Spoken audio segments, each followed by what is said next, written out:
Parlor Mistress Alecto spits. Yeah, we hear how they talk about you. You always were a bunch of jumped-up bints.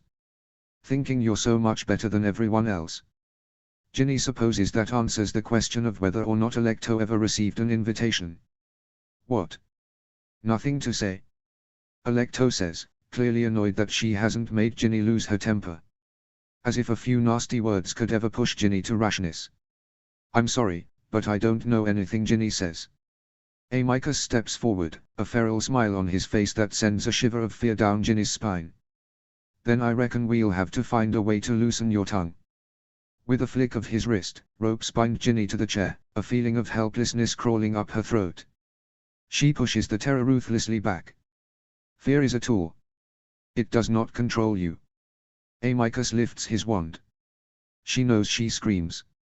No control in the world is strong enough to withstand the pain of Cruciatus, particularly by wizards as skilled in its use as the Carrows.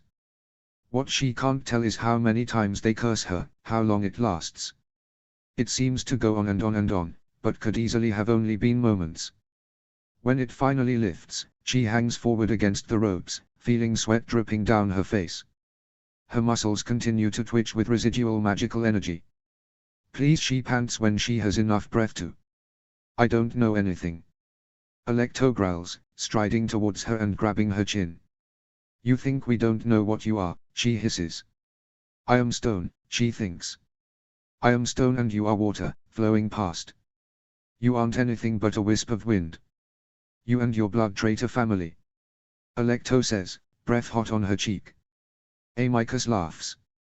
Maybe she thinks her pretty face will protect her. Alecto considers Ginny, finger trailing down her cheek. What if she weren't so pretty anymore? Ginny stares back at her, concentrating on controlling her breathing and not how far into her space she is. Alecto slashes her wand. Ginny's head slams back into the chair as if someone punched her across the face.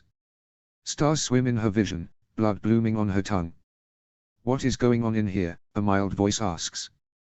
Ginny doesn't look up, still fighting the pain in her face, the williness of her brain, but easily recognizes Snape's voice. Just asking Weasley a few questions about what happened to Crabbe and Goyle, Amycus says. And what have you learned? Snape asks, sounding almost bored. Nothing yet, Amycus says. But we've really only just begun. Ginny hears footsteps, seeing Snape's feet edge into her line of sight. Perhaps there is a flaw in your approach, he says, something snide and superior in his tone. You can keep your fancy potions and mind tricks, Alecto says. Pain rarely fails to get results, given long enough. Ginny tries not to quail at the thought. Without warning, Alecto hits her with another round of Cruciatus, briefer this time. Ginny ends up leaning back against the chair, face tipped up. I don't know anything, she repeats, swallowing against the bitter tang of bile in her throat. I swear. I would tell you, I would. Alecto lifts her wand. Ginny shrinks back with a whimper. Enough, Snape says. Oh, no, Amycus counters. I think we've barely begun. Snape gives him a look like he's a particularly annoying bug. If there is information to be found, I will get it from her. Look here, Snape, Alecto snarls. I know you have a soft spot for this one, but ... Snape silences her with a single glance. Leave. The siblings share an uneasy glance, finally exiting with little grace. Alecto looks at Ginny one last time with an expression that seems to promise retaliation at some future point. The door closes, leaving Ginny alone with Snape. She doesn't particularly find that a relief. Snape doesn't say anything, just stands watching her. Ginny licks her lips, tasting the metallic tang of blood. I don't know anything, she repeats, words almost like a mantra at this point. Snape regards her for a long moment. Would it matter if you did? She stares back at him, her shoulders lowering. No, she says, voice evening out. I don't suppose it would. He's trained her far too well. She feels herself list slightly forward against the ropes. If Snape notices, he doesn't let on. I find this entire situation with Mr. Crabbe and Mr. Goyle quite perplexing. Ginny makes a vague sound of interest, trying her best to ignore the painful throbbing in her face. Snape sits in the chair across from her, leaning back as if they are having a casual philosophical lesson.